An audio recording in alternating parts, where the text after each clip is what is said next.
Those crappy pre-installed Android apps can be full of security holes. If you've ever bought an Android phone, there's a good chance you booted it up to find it preloaded with junk you definitely didn't ask for.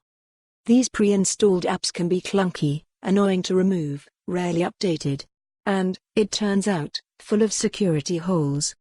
Security firm Kryptowire built a tool to automatically scan a large number of Android devices for signs of security shortcomings and, in a study funded by the U.S. Department of Homeland Security, ran it on phones from 29 different vendors. Now, the majority of these vendors are ones most people have never heard of, but a few big names like Asus, Samsung and Sony make appearances.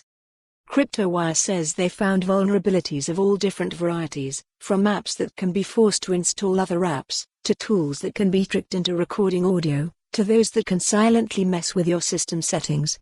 Some of the vulnerabilities can only be triggered by other apps that come pre-installed, thus limiting the attack vector to those along the supply chain. Others, meanwhile, can seemingly be triggered by any app the user might install down the road.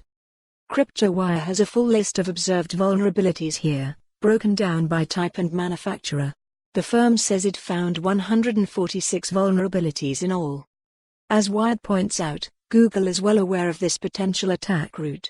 In 2018 it launched a program called the Build Test Suite, or BTS, that all partner OEMs must pass.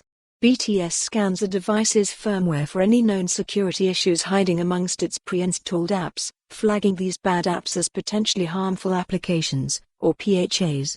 As Google puts it in its 2018 Android Security Report. OEMs submit their new or updated build images to BTS. BTS then runs a series of tests that look for security issues on the system image. One of these security tests scans for pre-installed PHAs included in the system image. If we find a PHA on the build, we work with the OEM partner to remediate and remove the PHA from the build before it can be offered to users. During its first calendar year, BTS prevented 242 builds with PHAs from entering the ecosystem.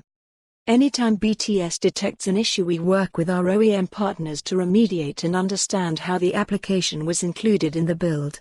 This teamwork has allowed us to identify and mitigate systemic threats to the ecosystem.